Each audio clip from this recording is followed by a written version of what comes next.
Hi, everyone. This is Diana Palm, and I am the medium helping you heal the grief from heartbreak and loss. How are you guys doing today? It is really nice to connect with you. We're in Arizona where it is cold in the morning and cold at night, but the afternoons warm up to t-shirt temperatures and we're able to sit outside and get tan. And that's the reason I'm looking a little bit sunburned today. But anyways, wherever you're tuning in from, I just want to welcome you here to Reconnect. Today, we're going to talk about why you should avoid family this holiday. Now, I know what that sounds like, and it might even be triggering some of you right now because we're all told that we should reconnect with family, that our family means the most to us, that that's all we really have. And I want to just set that aside. It's not that that's right or wrong. I just want to set that aside for a moment because if you've been experiencing loss and you're currently grieving, this can be a really triggering time for you to go back to spend time with family at holidays. And sometimes even reconnecting with old friends during the holidays can be quite overwhelming emotionally. So when you're grieving, you kind of have to give yourself a pass. And that doesn't mean to sit at home and stay in a heavy energy of grief, but it means to actively pursue your own healing through grief. And whatever is necessary for you to do this is what is required. Everyone's a little bit different. You know that on this channel, I frequently talk about the sacred solo time that you need to transition through your grief. And this includes all the many aspects and the layers of grief that you need to heal in order to really move to your next level. And ultimately, that's what loss teaches us. Loss is our greatest gift. Loss can catapult us through the healing experience into a new vibrational level, into a new life plan, a new vision for ourselves, and a new version of ourselves, actually. And this is a version that many of our friends and family, they will not be familiar with. They haven't met that version yet. And so until you have that version of you stabilized and really anchored into your life and into your being, it's very challenging to go into old environments where you may get pulled back into who you used to be before the loss, before your growth, before the healing. So just one moment, please. Okay, it's a little bit dry here. All right. So I'm going to break this down for you and hopefully guide you in a way that feels the most appropriate. I'm also going to give you some tips on how you can do this. And I hope you make some reason for yourself so that you can make the best choice for yourself this holiday season. Okay. So, okay. So one of the things that we experience, most people will tell you, that they're looking forward to reconnecting with family and friends during the holidays. But for many of you, this is actually a very stressful time, not just for those of you that are bereaved, but many times people have a difficult time reconnecting with family and friends at the holidays because it triggers unhealed events. And when we become triggered, we're not enjoying ourselves. The simplest way to explain this is that let's say you move away from your family or your hometown and you do all kinds of internal growth. You meet new friends, you educate yourself, you move up the corporate ladder, and you really create a beautiful, beautiful life for yourself. And then you get on a plane and you go home for the holidays where things are pretty much the same. And the only way these family and friends know how to connect with you is to bring you back to who you used to be. So they'll be talking a lot about old stories, old memories, and you may not think that that's, too off base, and many people do this. Most people do this. If you were to bring home a mate, your mate would be like, this is a lousy holiday. Nobody talked about anything relevant. Nobody talked about me or asked me questions. They just want to talk about the past. They didn't even ask you what you're doing now, what you're working on. So this is the first indication that there's a gap in communication or energy. So that means that the new version of you has not made its way to the old version, the old people that you used to hang around. They're still holding you in a space of who you used to be. Well, you don't exist anymore. That version of you is done. And so every time we move through life and we up level, it's almost as if we need to educate those around us, especially our family, that this is who we are now. So when you're in healthy relationships with healthy communication and people have done their work, they will talk about the current you. They'll ask you questions about what's going on in your life. How are you doing? What are you working on? Who do you love? What's important to you now? They won't hold you and tie you to the past version of you. So when you do experience this, it can be quite overwhelming. And that's why it's so triggering. And many people get sucked into the old version of themselves, the past version, when they go home for the holidays, and they can't wait to leave and get back into who they've become. So I know you're relating with me, because this is why there's so much stress around the holidays. So it's really important that we allow ourselves to be who we are, who we have become through life, because life grows us.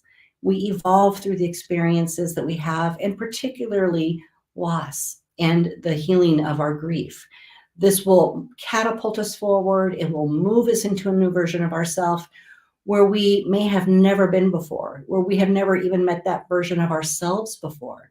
We'll be so much stronger, so much clearer, so much more independent, and also maybe more soft-hearted and more compassionate. All kinds of different wonderful aspects can come out through the healing of your grief.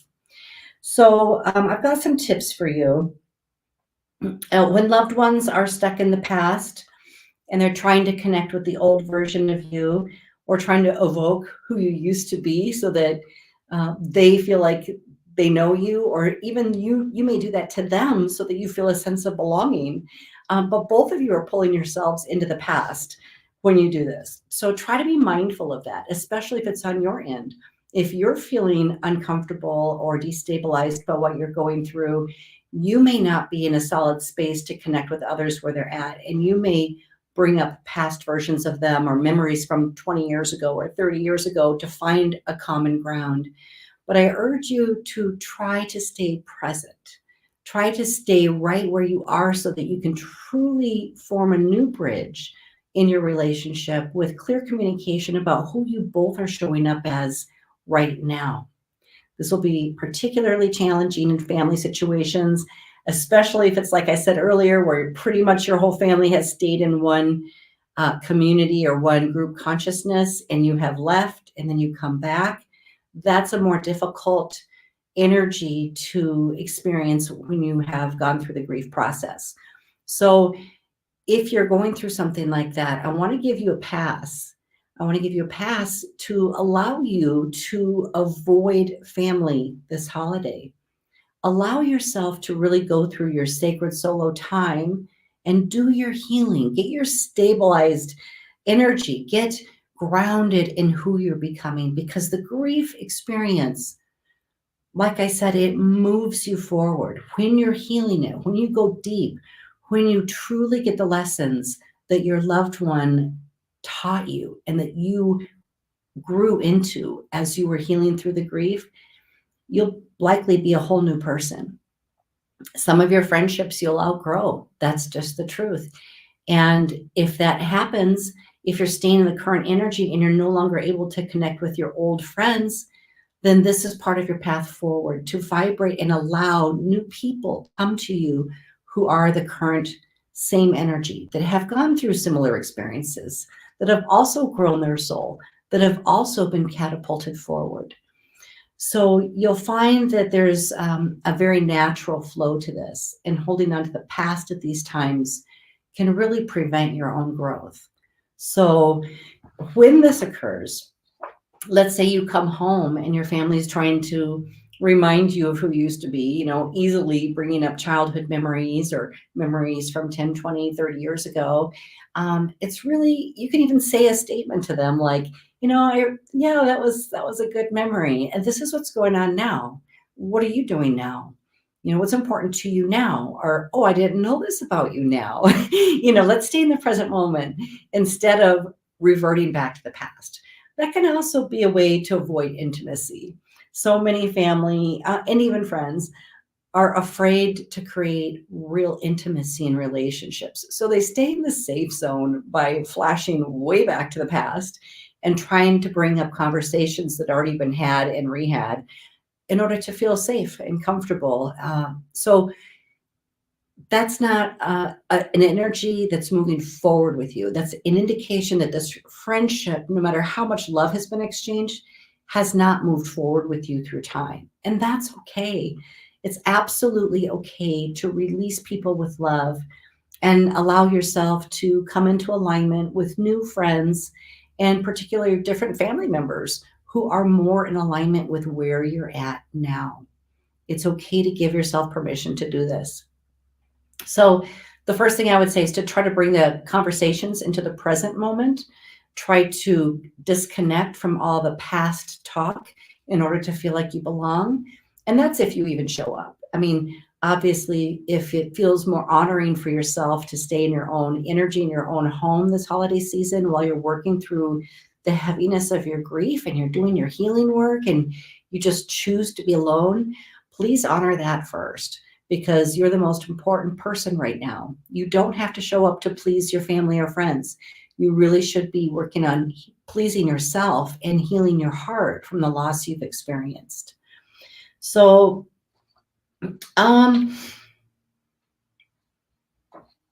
okay, so this holiday season, I want to challenge you to see who your loved ones have become through their own evolution, their own life experience, and find a way to connect with who they are now. And likewise, allow them that gift to do to you. And you may have to be the one to start it. You can have a simple conversation. You can even tell people before you come home, hey, I'd really appreciate it if we could do this. And if that's not feasible, if that's not going to happen, excuse me, I'm just going to back out. I'm just going to stay by myself, maybe next holiday, and we'll start again and we'll try again. You know, we'll see if we can all get up to speed with who each other has become, which would be so much more authentic for you at this point. So you can show people who you've become also by not getting triggered into past conditioning, past conversations, past memories, because what happens when a lot of family gets together is that everyone naturally plays a role within their family. And that role is usually assigned between ages 0 and 7. And when you come back together, there's a part of your brain that almost snaps back. And you kind of start playing that role, even though it feels awkward and uncomfortable because you know you're grown up and you know you've outgrown that. But because you're in a family dynamic where you've played this role, people hold you to it through their own expectation, their own projections. And this can also happen at different points in your life. When you lose a spouse, people may treat you the same way as when you were with them, even though you show up with a new partner. There's all kinds of life adjustments and life changes where we have to be able to take space to do our healing and recognize who we've become because of it. And then entering old scenarios, we have to also evaluate, is that healthy? Is that healthy for us to still go back to? Is it healthy for me to bring my new partner to? Is it healthy for me as I've been evolving or as I've been becoming who I was meant to be? Do these people stick with you, or do you allow yourself to attract new people? That's really the biggest question for you. So my challenge, again, is to see who your loved ones have become and see if you can connect with them there. And then see if they can connect with you for who you've become based on what you've gone through and healed from.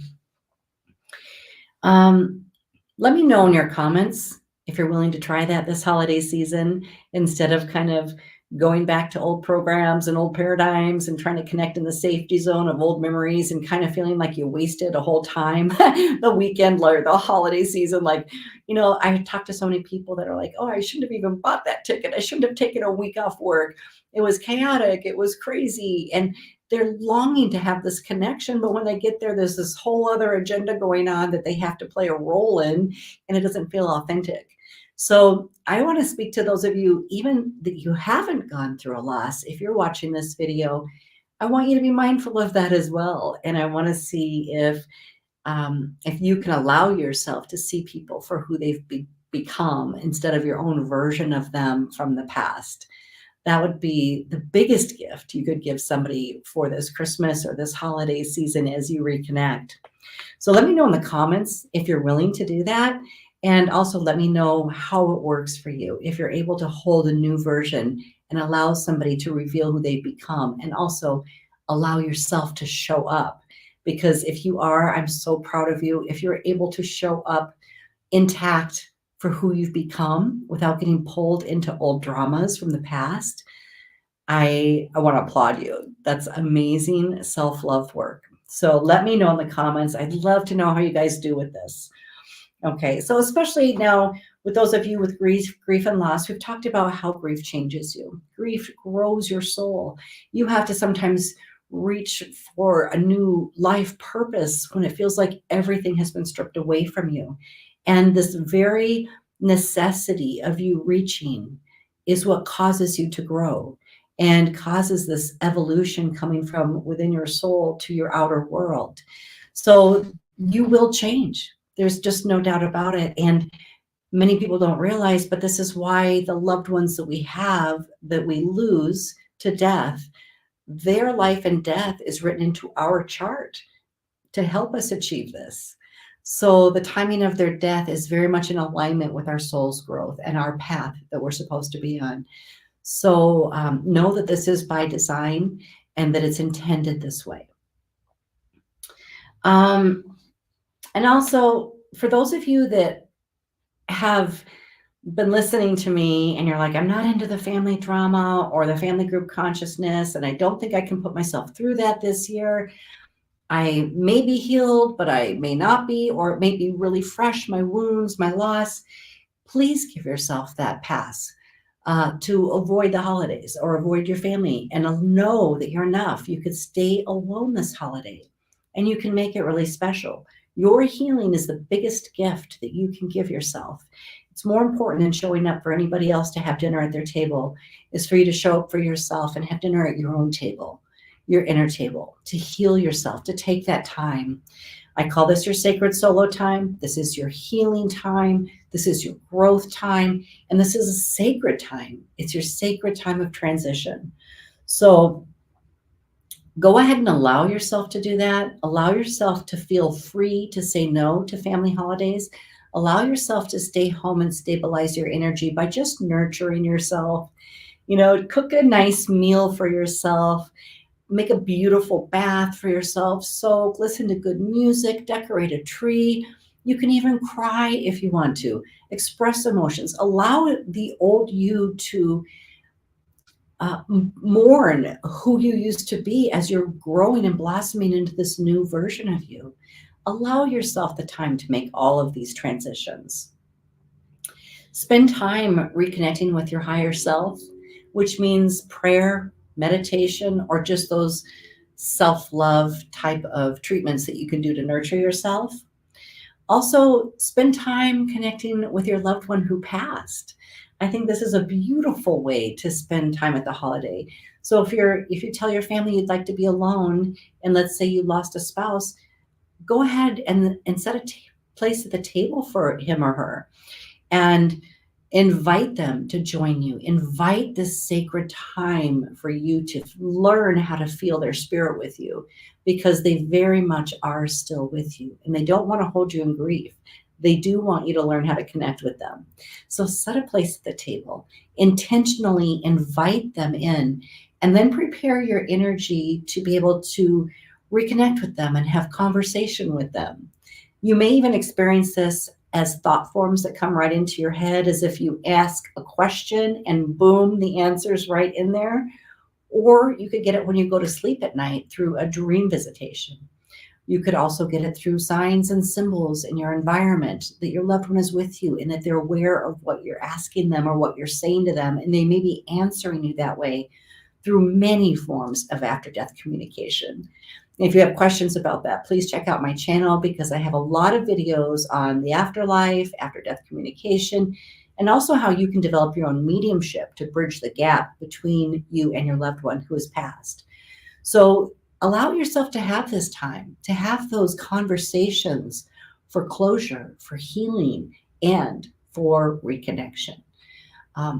When you're doing this, you're actually raising your vibration, and you're nurturing and caring for yourself in terms of your own healing and your own spiritual evolution. So this is a beautiful way to honor yourself and celebrate the holiday. You don't have to be around living people if you don't want to. Okay. You can also be around your spirit world family is also living. They're just not in a physical body. So you can honor yourself by spending time with them this holiday season too.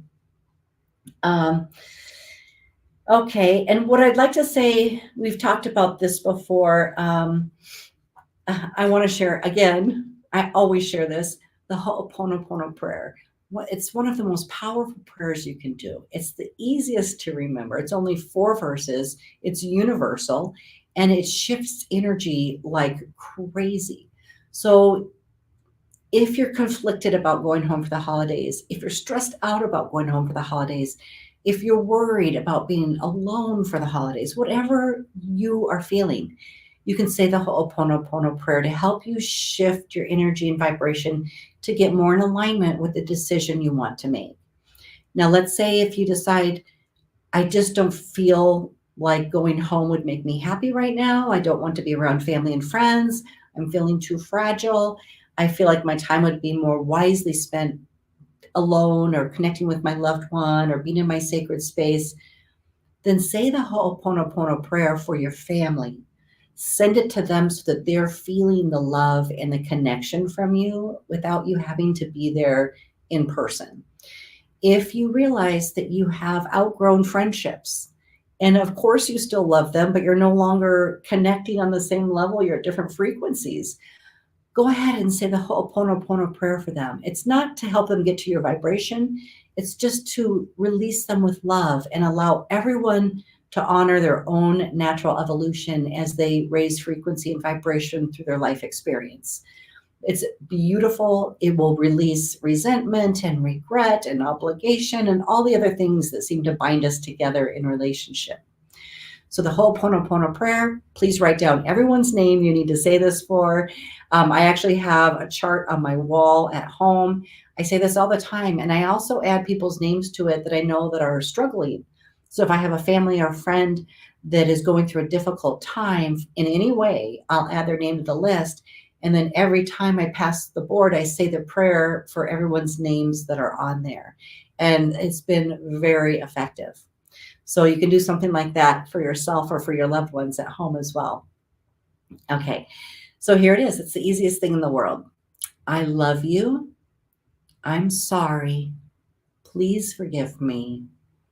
Thank you. That's all it is. But you can say it like a mantra over and over. And you can say this for yourself if your heart has been broken. You can say this for your loved one if they committed suicide or died tragically. You can send this to anybody you want to. And the energy begins to work. It is very, very powerful. And if you need to know more about the Ho'oponopono, there's tons of videos. I have a couple on my YouTube channel, but you can just Google it. There's tons of videos on this prayer. So again, do this for your loved ones. Do this to send love to everybody, and do this for yourself. I love you. I'm sorry. Please forgive me. Thank you. That's a spiritual gift is more powerful and beautiful than a physical gift. So if you do this for yourself or for others, know that that is your exchange, that is your gift giving, and that really helps you get to your new spiritual level as well. Okay, so another thing that I want you to do before we close here, if you're still on the fence and if you're still considering, do I go home? Do I not go home? Do I call old friends? I mean, what do I do if I'm alone? Am I going to be lonely? I want you just to take a minute to breathe. First of all, just sit down. Take a minute to breathe. Center yourself, ground yourself, release all the have-tos and shoulds and obligations. And then I want you to ask yourself a few questions. Who do you feel good spending time with? Who sees you for who you are now? Who is excited to see you and keeps conversations current and relevant? Who makes you feel happy? Close your eyes and see who comes to your mind right now. Ask yourself those questions again. Who do you feel good spending time with? Who sees you for who you are now? Who is excited to see you and keeps conversations current and relevant? Who makes you feel happy? As you close your eyes, you're going to start seeing faces of loved ones. You might even see new people. It might be somebody that you met that's a cashier or a barista. It might be a waitress. It might be a doctor. You might see faces of new people that you haven't yet made friendships with, and that's okay. That's just an indication that there are good, clear connections vibrationally to those people, and those would be worthy of exploring friendship or more with. Okay, those are good connections. If you're seeing some family members and it warms your heart and they light you up and you feel good, then that might be your indication to go home. And you might be ready to go home and visit with your family this holiday. Okay. Okay, another thing I just want to say, if you're not ready to, please don't judge yourself. Please say the Ponopono Prayer to help you shift the energy and any self-judgment you may have. You can always reevaluate next year when you've had more time under your belt to make life changes that you're going through, to do more healing, to really get stabilized in your new life and in your new energy. You can always reevaluate. Nothing's permanent in this life. Everything is transitional. So once you make a decision, it doesn't have to be final. It just has to be final for right now. So you can always reevaluate. Therefore, don't worry about, the judgment, or people fear like they're going to lose you, which a lot of your family and friends might be afraid that they will lose you, because many people seem to slip away when they're grieving. And they may be afraid to lose you physically, because some people contemplate suicide after they've experienced a tragic loss. So they may be hovering, they may be clinging, they may not understand your independence. They may not understand what you're going through in terms of your evolution and your growth. So understand that their worries and concerns, that's out of love, but it can actually harm you, because that's the energy you're feeling from them. And this is why the Ponopono Prayer can shift that energy and just bring it back into a vibration of love instead of worry, fear, and projection, right? So go ahead and make those transitions. Give yourself the time and space and freedom to avoid family holidays this season. Know that you're on the right track. And please reach out to me if you are ready to go through your sacred time of transition. If you're ready to kind of pull the plug on all these external events and really do your work and really come in here and heal your grief and find your soul lessons and reconnect with your loved one and understand better their timing of death and how that plays a role in your life. Be sure you check out my program called Reconnect. It's my #1 spiritual grief healing program, where we work together one-on-one for 9 weeks. All of the sessions are on the phone. I work with people all over the world. So it doesn't matter how far you live away from me. You don't have to live in Arizona. I work with people all over the world. So be sure you check that out. I'll have all the links below this video. And if you are not sure where you're at and you're not sure how you're grieving and you don't know what to compare that to, you may want to get my free grief assessment that will just help navigate where you are in your grief. It'll just maybe help reveal some of the symptoms you're carrying forward. And if you haven't processed enough of the grief out of you, you can just recognize that you might not be in a stable place to go and connect with family right now. So that's, of course, up to you. But my grief assessment will just bring to light the different symptoms you're still having, and it will more clearly define and connect them to your grief process, instead of just thinking you're suddenly having all these weird physical symptoms or spiritual symptoms or addictions or phobias. Yes, they're connected to your grief. So my free grief assessment, that'll be below this video too. That'll be a link for that. And if you're wanting to talk with me to find out how I can help you with my grief healing program, please book a call with me. The call is free. I will contact you, fill out the form on my website, and I will contact you to just kind of talk with you and see if you're a good fit for my program. All right, you guys. Well, I hope you got a lot out of this video, and I want to wish you all a beautiful and happy and loving holiday, no matter what religion, what part of the world you're in. I just want to send you all so much love. And I will look forward to reconnecting with you next Wednesday at 12 o'clock Eastern Standard Time. Okay, thank you so much. Bye-bye.